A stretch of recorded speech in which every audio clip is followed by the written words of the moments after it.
Susheela Krishna channel. ఈరోజు మన recipe ఒక 2-in-1 రెసిపీ. అవును, ఈ పొడిని మనం రసం పొడిగా వాడచ్చు, అలాగే సాంబార్ పొడిగా కూడా ఉపయోగించవచ్చు.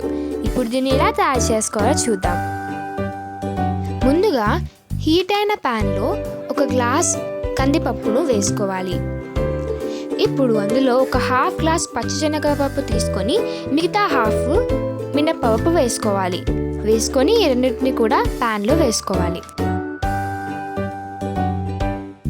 ఇప్పుడు వీటిని దూరగా వేయించుకొని పక్కన పెట్టాలి.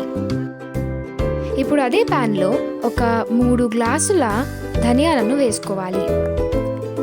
వేసుకొని కలుపుతూ వేయించుకోవాలి.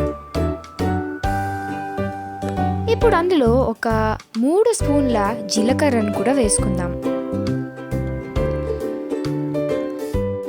అలాగే 1 స్పూన్ ఆవాలు కూడా వేసుకోవాలి.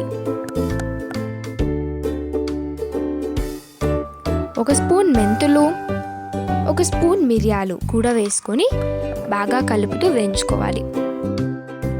బాగా వేగిన తర్వాత ఇందులో కొన్ని ఎండుమిరపకాయలు అలాగే వెల్లుల్లిపాయలను కూడా వేసుకోవాలి. మరొకసారి బాగా కలుపుతూ వేయించుకోవాలి.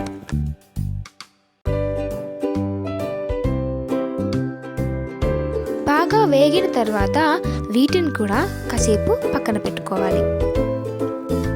కాసేపు వీటిని చల్లారనివ్వాలి. చల్లారనిచ్చిన తర్వాత వీటిని గ్రైండ్ చేయాలి. అంతే, మన 2-in-1 పొడి రెడీ అయిపోయింది.